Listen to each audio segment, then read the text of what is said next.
Ukraine has come under heavy fire again. Missiles have struck cities across the country, including the capital, Kyiv. At least 10 people have been killed. Russia's president said the strikes are in response to an attack on a key bridge between Russia and the annexed Crimean Peninsula. Ukraine's president has accused Russia of wanting to, quote, wipe us from the face of the earth, and is warning citizens to seek shelter. Multiple blasts rock central Kyiv during morning rush hour. Civilian targets were struck in the barrage of strikes, the first to hit the capital in months. In the morning, we were woken up with this greeting from our neighbors in Russia. You see all this here and across the entire city.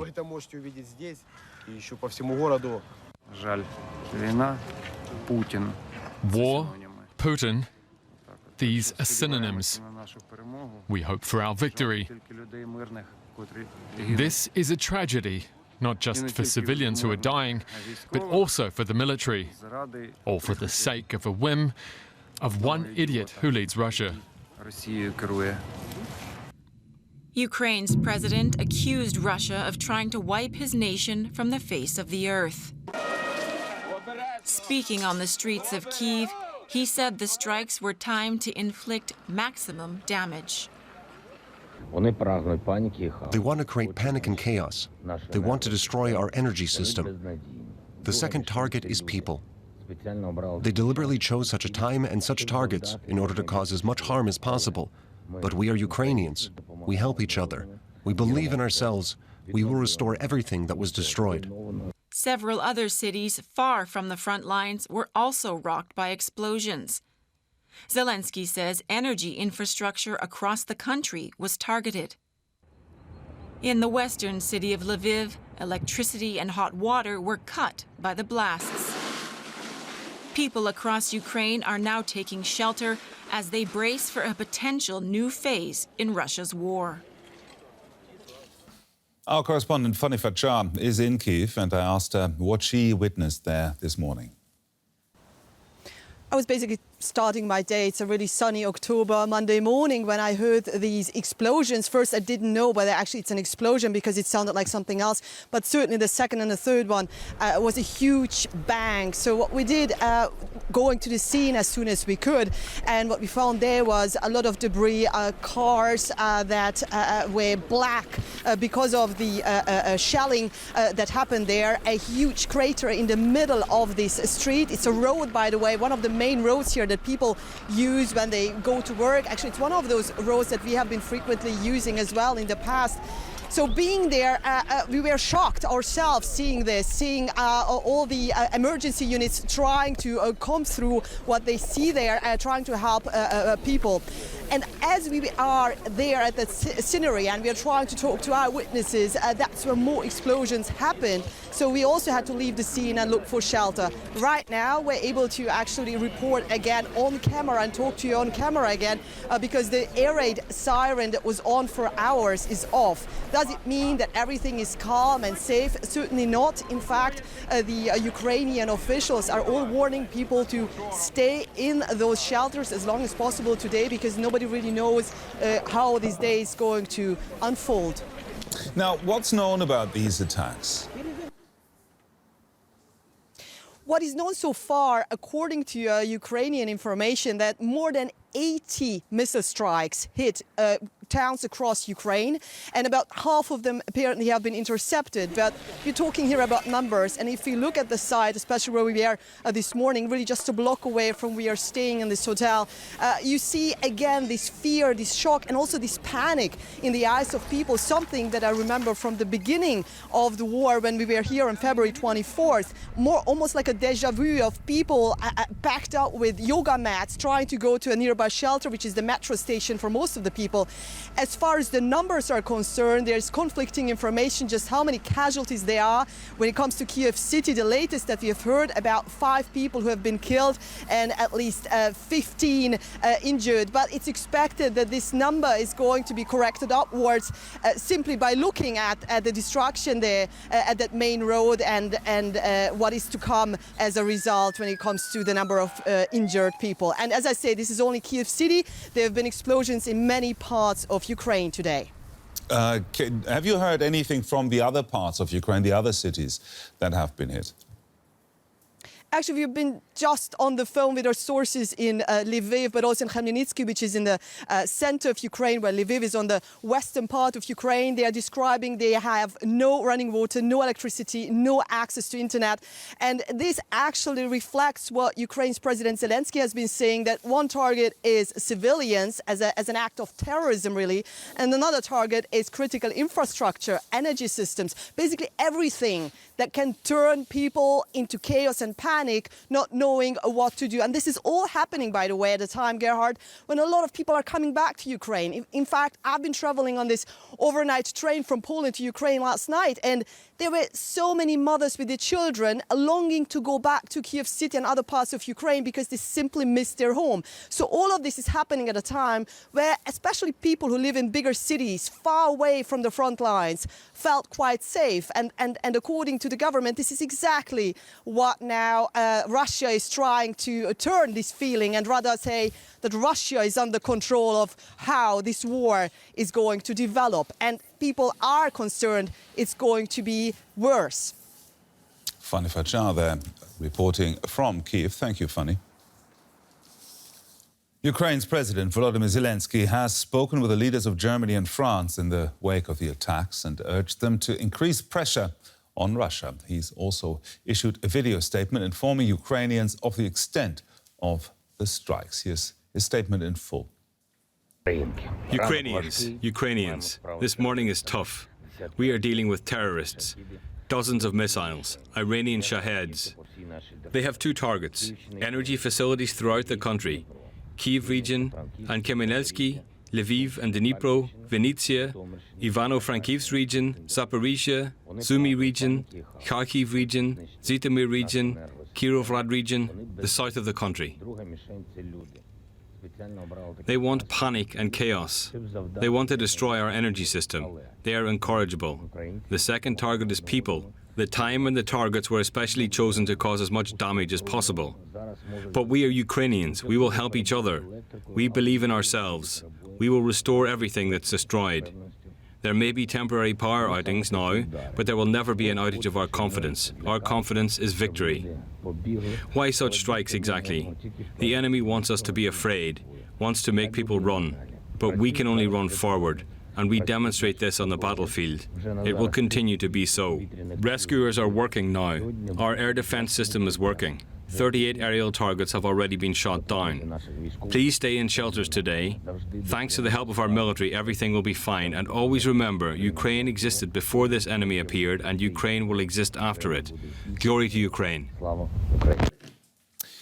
Maria Sirichenko witnessed several of the airstrikes this morning in Kyiv, and earlier she told me what that was like.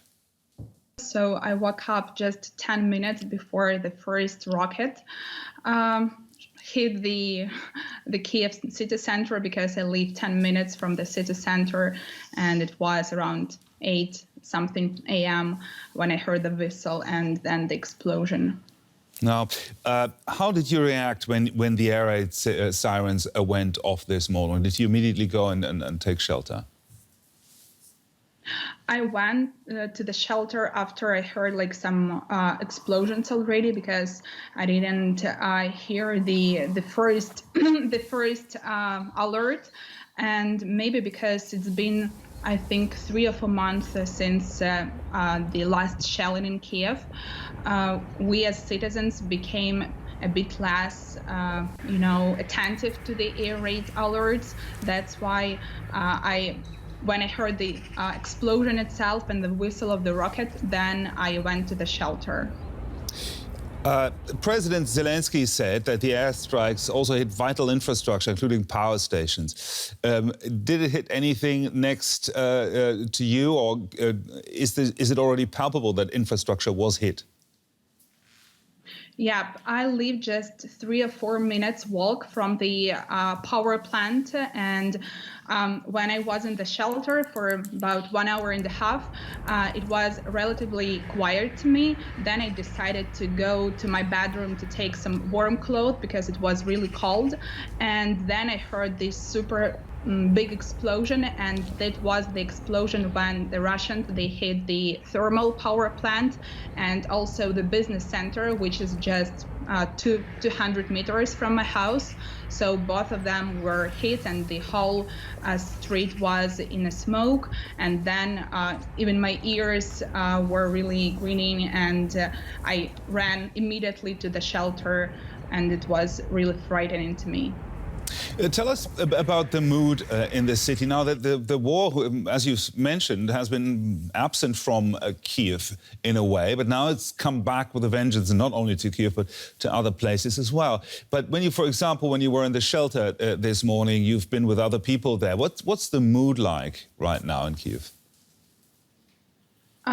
People really, they are not scared in a way because they really believe that it won't change our strategy and Ukraine will win in any way. We all heard our president who was actually talking to us this morning, and people in the shelters, they started singing Ukrainian songs and even, playing the piano when they had some musical instruments. So the mood is not really depressive. It's not that case. But of course, in Kyiv, we've been without active shelling for quite a long time. That's why right now it was it was a shock for everyone, I think. That was Kyiv President Maria Syrchenko speaking to us earlier about the missile attacks there. Now, Kyiv Rudik is a member of the Ukrainian Parliament and the leader of the opposition Voice Party. And I asked her what message she thinks Russia wanted to send with the fresh strikes. The message is despair. When Crimean Bridge was destroyed, and it was illegally built military object that was used to deliver rockets and supplies to Russian army, they decided to attack Ukrainian infrastructure, civilian infrastructure, and to kill Ukrainians whenever they are. This is a message that is intended to internal auditory in Russia, where Putin is saying that no attack on Russia will go unpunished. But it also shows that there is nothing else that he can do. And for us in Ukraine, we only stay stronger, and it only allows us to say, give us more weapons, give us protection so we can stop Russian missiles, give us an ability to defend ourselves, because you see what is going on. Today, Putin's rocket attacked children's playground. Is it something that even supposed to be happening in 21st century? And in 8 months in this war, we have been begging for our lives to close the sky or give us the ability to close the sky. And as of right now, the fact that we are still unable to protect ourselves from the attack from the air is just like a pity and shame and an ability for us to scream for help. Please give us the jets, please give us an Air Force protection, please give us more weapons so we can defend ourselves, so we can protect our lives of our children. That was the Ukrainian Member of Parliament, Kyiv Rudik, speaking to me earlier. Now, Russia's action in carrying out strikes against Ukrainian civilian targets have been widely condemned. A spokesman for the European Union called the attacks war crimes. Russia is opting for a tactics with aiming and indiscriminately bombing the civilians. This is something which is against international humanitarian law, and this indiscriminate targeting of civilians amounts to a war crime. EU Foreign Policy Chief Josep Borrell said he was deeply shocked by Russia's attacks on civilians. In a tweet, he said, "Such acts have no place in the 21st century. I condemn them in the strongest possible terms. and he promised additional military support from the EU is on its way. The Chinese Foreign Ministry called for de-escalation. We have taken note of the relevant reports, and we also hope that the situation can de-escalate soon. UK Foreign Minister James Cleverly tweeted, "Russia's firing of missiles into civilian areas of Ukraine is unacceptable." He said he had been in touch with Ukraine's foreign minister to pledge the UK's ongoing moral and practical support to Ukraine. This is a demonstration of weakness by Putin, not strength, Cleverly wrote. Now let's have a look at some of the other developments related to the war in Ukraine. Belarusian President Alexander Lukashenko has announced part of his country's armed forces will be forming a joint unit with the Russian army. Lukashenko says he and Russia's Vladimir Putin had agreed to the move at a recent summit in St. Petersburg. He claims to have received intelligence suggesting Ukraine was planning to attack Belarusian territory. EU Commission President Ursula von der Leyen and the Prime Minister of Estonia, Kaja Kallas, say they back the formation of an international court to investigate war crimes committed in Ukraine. Von der Leyen is in the Baltic nation's capital city Tallinn for a summit on digital cooperation. Thank you. Russia's President Vladimir Putin has now confirmed what many had suspected, that the range of strikes against Ukrainian cities are in fact retaliation for an attack on the Kerch rail bridge over the weekend. The bridge between Russia and the occupied Crimean Peninsula was opened only 4 years ago. It was a flagship project for Moscow. Picking up the scraps at the site of a bridge that stood as a symbol of Moscow's illegal annexation of Crimea. Saturday's powerful blast caused a strategic bridge to partially collapse, disrupting travel on what is the only direct link between Russia and the Crimean Peninsula. A queue of cars stretched 22 kilometers on Monday. Some passengers said they'd been waiting for up to 12 hours. It's scary, but we have to go home. The bridge is now open for transport, but only to vehicles weighing less than 3.5 tons. Vehicles weighing more will have to cross by ferry. Russian President Vladimir Putin has blamed Ukrainian Secret Service agents for the blast, calling it a terrorist act. He has vowed to rebuild the bridge. A short time ago, I spoke with military analyst Frank Ledwich. He gave us his assessment of Putin's reason for unleashing these strikes at this point in the war. The objectives of the Russian attack was to attack the morale of the civilian population is clearly failing, and that is what Putin means. He's trying to attack the will of the defending Ukrainians to undercut their motivation to fight further. And in this, as you heard before, they are bound to fail. Why exactly do you think that is so? Well, you heard from your previous two interlocutors two reasons. First of all, the resilience, and second, the anger. But from a military perspective, we can also look at history. So every campaign that was designed to attack civilian morale, so-called strategic bombing, has failed, be that Germany in the Second World War, be it Vietnam in the Vietnam War, be it Kosovo, or Serbia, I should say, in the Kosovo War, and so forth. The one example sometimes raised is Aleppo, by the way, led by the same generals who are leading this brutal war, where some success was achieved. But, of course, there they weren't fighting the massed forces of an extremely capable military power that have shown themselves capable, willing and able to defeat Russian forces in the field repeatedly. Now, what do you think Ukraine and its allies should do now in response? Well, Kira there was talking about air defences, and I think what we're going to see over the next week or two is an uptick in that particular military capability.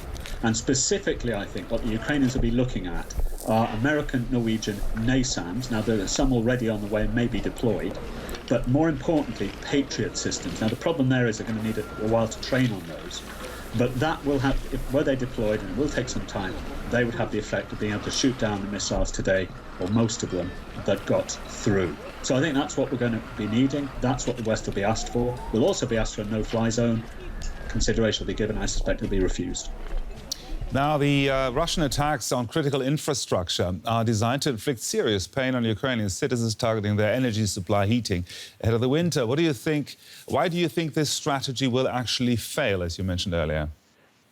Well, because history demonstrates it. Whether it's the blitz spirit that we see today in Ukrainian shelters, where people are singing the national anthem or singing national songs, they're keeping their spirits up, and combine that with the anger and determination and grit of a country and a people that's put up with brutal aggression successfully for the last 8 months.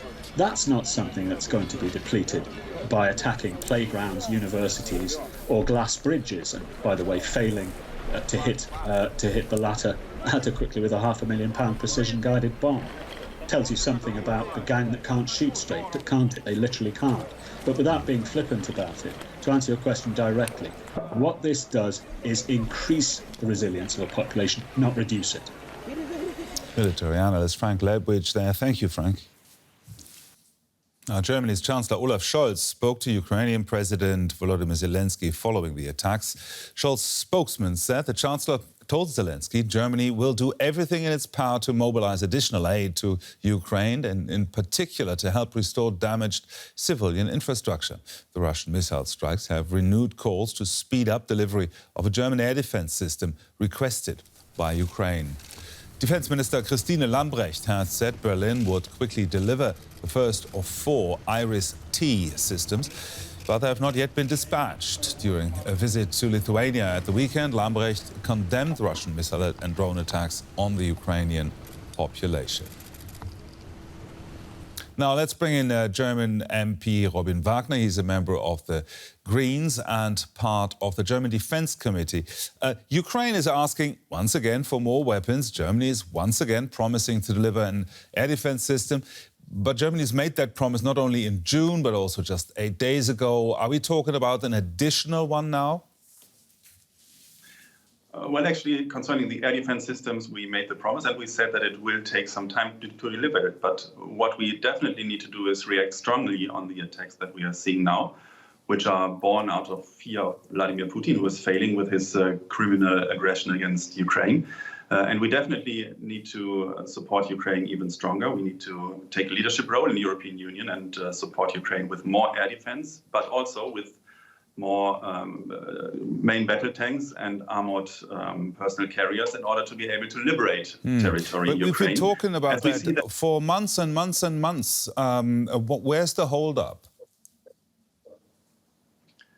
Well, actually, we have said that we will deliver air defense, and we said that it will take some time. But definitely, we need to increase the efforts to deliver air defense. But in addition to that, it's not only air defense, it's also ground support.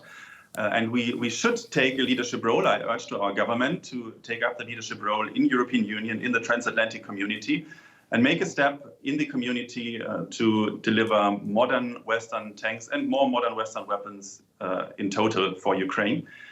Because that is what is making a difference. What we see now is the action of Putin's criminal mind reacting to his failing warfare that he's doing. He's failing because of the support that we have done and because of the bravery of Ukraine. But we must not let him create his terror that he's trying to spread in civilian population. So we need to defend population and help Ukraine liberate their territory, because that is the only way to stop war crimes. Now, Russia also seems to attack critical infrastructure more often, not only in Ukraine. Today, we hear about so far unexplained power outages on the Danish island of Bornholm. There was a recent act of sabotage on the German railway system, still unexplained, just 2 weeks after sabotage attacks on the Nord Stream gas pipeline. Does Europe have to prepare for more acts like this? We are in a constant aggression of totalitarianism against democracy that we are seeing here. We don't know yet the exact causes of what is going on in Bornholm, of what was happening with the German railway, the sabotage. But what we know is that we had political murder in Germany, that we have destabilization campaigns, that we have cyber attacks going on. So it is a constant attack that is going on here. And that is also something that we need to take into our calculation when we respond to Russian war of annihilation in Ukraine. We have to stop Russia in Ukraine also for our own safety here in Germany. So what is Germany currently doing to guarantee, let's say, the safety of critical infrastructure? Well, we are working on plans how to better support our civilian critical infrastructure, what we have, and that is a problem. We had 16 years of leadership of our Conservative Party here in Germany, and we see that we are not very good in counter-espionage, that we are not very good in protecting the civilian infrastructure, that we are not very good in defending against cyber attacks, but we will have to improve on that. We have seen the reports on the, you can see with the hashtag cyberclown on Twitter.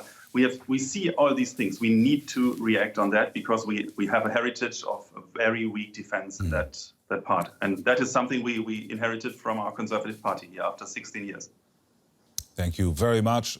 Robin Wagner there from the Green Party. Thank you.